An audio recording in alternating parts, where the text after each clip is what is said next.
একটাই বার করেছে পাঁচ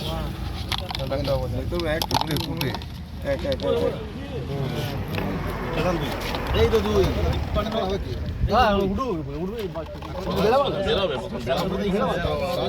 ওটা এরকম না, এটা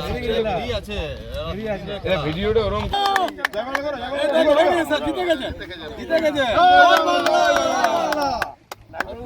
এটাই হলো কেস। দাঁড় আছে তো দুই ছয় নয় নয় উঠছে মাথা মাথা সবাই ছাদ এই দুই ছয় নয় রে মাথার উপর ছাদ দাম পাবে দেখে যাচ্ছে আজ যাচ্ছে কি যে করছো তোমরা।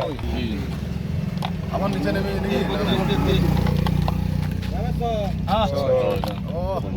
বার করো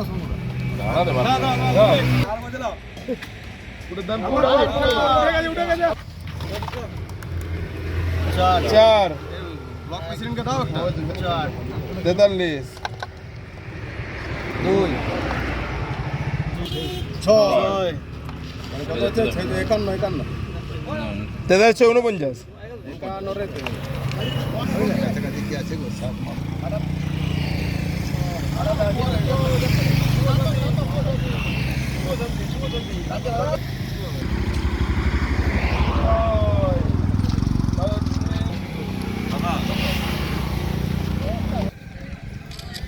তিন কত ছিল? আমরা গেছিলাম বেড়াই না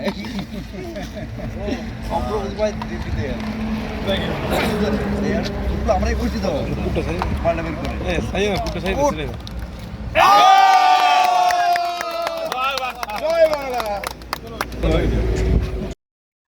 না এটা আমার একটা রিল্যাক্সিং টাইম সবাই মিলে একসাথে টাইম পাস করা এই জন্য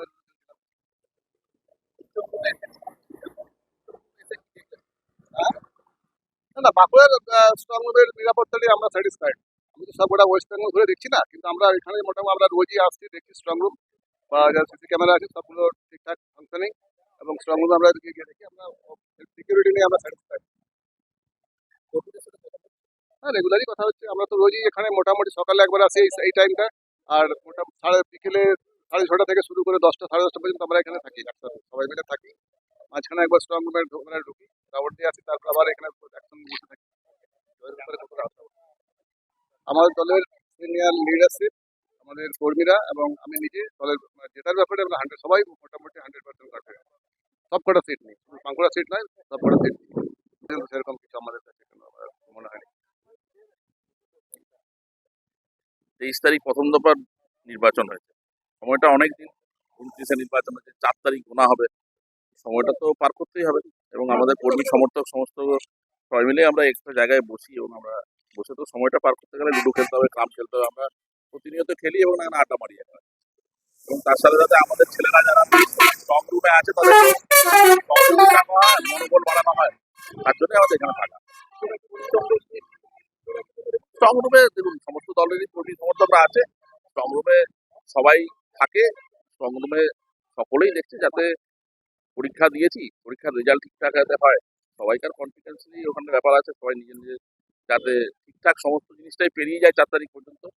গণতন্ত্রের এত বড় একটা উৎসব, সেই উৎসবে যেন সবাই ঠিকঠাকভাবে আমরা শেষ দিন পর্যন্ত পেরিয়ে যেতে পারি এবং নির্বাচনে যা রেজাল্ট হবে সেটা তো মানুষের উপর, মানুষ যা রায় দেবে সেটা সবাই আমরা মেনে নেব।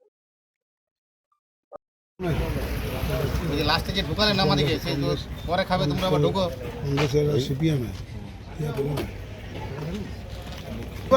যতক্ষণ ছিল ততক্ষণ কিন্তু আমাদের রুমটাতে আমরা সিজনকে বসতে দিই মনটা খারাপ হয়ে যাবে। আমি তো প্রথম বললাম যে এখানে রিয়াটা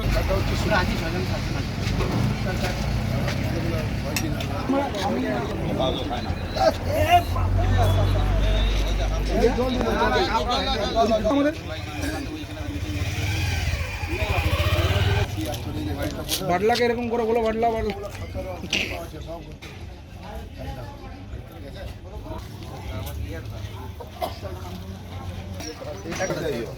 আমি আর কি না বাইরে বসছি বলতে হবে বুঝলে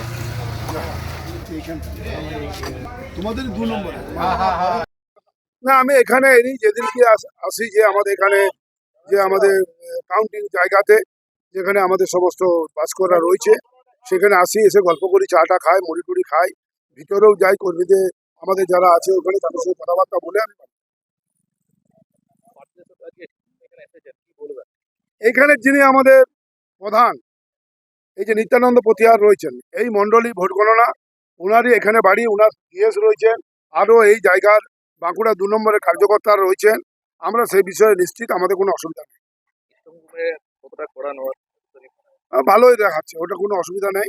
আমরা তো গতবারও ছিলাম স্ট্রং রুমে, আর গতবারে তো তৃণমূল কংগ্রেস জালিয়াতি করেছিল ভোট গণনার সময়, মিথ্যা চারদিকে রটিয়ে দিয়ে, যখন বিজেপি 200-র উপরে সিটে আগিয়ে আছে সেই সময় রটিয়ে দিল বিজেপি 200 উপরে সিটে পিছিয়ে আছে। তাদের কোনো মানে কারসাদি কাজ করিয়ে এটা করেছিল। এবারে আর সে ঘুরে বাদে, সেবারে আর তৃণমূলের কোনো আশা নাই। আমরা 100% আশাবাদী। আমরা বাঁকুড়া জেলায় 12টাকে 12টা সিট শুনুন, আগেই যদি কোনো কিছু হয় না, বংশ পরিচয়টা জানে যে বংশটা কেমন। তাহলে তাদের তৃণমূল কংগ্রেসের বংশটা নিশ্চয়ই জানে, পিসি আর ভাইপোর বংশ। পিসি রাত্রেবেলা স্ট্রং রুমে বাস্ক আগুন দিচ্ছে, এটা ভাবা যায়? আগে পিসি পড়েছে ঠেলায়, ঠেলায় না পড়লে বিড়াল গাছে উঠে না, তাই দিদি এখন গাছে উঠতে। কিভাবে সারা দিনটা পার করছে? বিভিন্ন কর্মীদের সঙ্গে বিভিন্ন কাজে যুক্ত থেকে পার করছে। আমাদের তো এখন ছুটি নাই, মাঝে 2 দিন কলকাতা যেতে হলো, এখানকেও 3 দিন, আজকে নিয়ে 4 দিন এসেছি।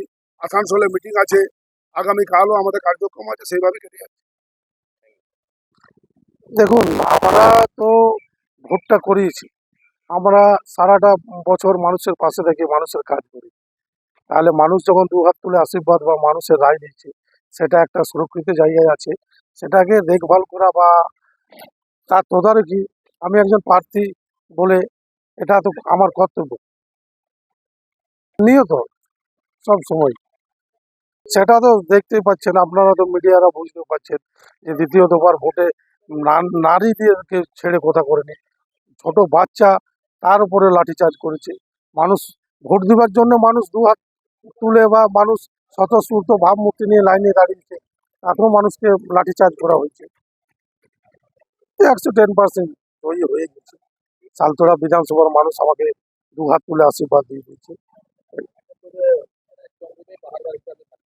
হ্যাঁ, আর আর দু দিনের ব্যাপার আছে। এটা এটা আমি নিজের মানে কর্তব্য মনে করছি, যেটা করলে একটা ভালো জায়গায় থাকবে। আমার নাম উত্তম বাউরি, আমি সালতোড়া 247 বিধানসভা প্রার্থী। এবং আজকে এসেছি স্ট্রং রুম পরিদর্শন করতে, এবং প্রত্যেকদিনই আসছি। আমাদের যারা আছেন কার্যকর্তারা, নেতৃত্বরা যারা প্রত্যেকদিন আছেন, তাদের সঙ্গে দেখাশোনা করছি। সেজন্য প্রতিদিনই আসি আমি স্ট্রং রুম। এখানে এসে কি দেখি? এখানে দেখছি নিরাপত্তা ঠিক আছে, সেন্ট্রাল বাহিনী পর্যাপ্ত আছে, এবং রাজ্য পুলিশও আছে। নিরাপত্তা ঠিক আছে এখনো পর্যন্ত। তৃণমূলের পক্ষ থেকে নিরাপত্তা 15 বছরে শাসন করেছেন, আজকে তারা নিরাপত্তা নেবে বলছেন। লজ্জা করার দরকার না। আজকে 15 বছরকে শেষ করে দিয়ে আজকে বিভিন্ন কায়দা কাটিং করে মানুষকে ইমোশনালভাবে তারা ব্ল্যাকমেল করার চেষ্টা করছে, কিন্তু মানুষ তার ভোট বাক্সে তার প্রতিফলন করেছে। 4 তারিখ তার প্রতিফলন হবে। জয়ের ব্যাপারে কতটা আশা? 100% আশাবাদী, যেহেতু মানুষ চাইছে। কিভাবে দিন কাটাচ্ছে? প্রত্যেক দিন স্ট্রং রুমে আসছি, কার্যকর্তা বাড়ি যাচ্ছি, বিভিন্ন যেগুলো 24 প্রহর, বিভিন্ন কার্যকর্তাদের পারিবারিক অনুষ্ঠান এবং কার্যকর্তাদের সাথে সময় বেশি কাটাচ্ছি। অ্যাডভোকেট বিল্লেশ্বর সিনহা, 253 বরজোড়া বিধানসভা, ভারতীয় জনতা পার্টির মনোনীত প্রার্থী।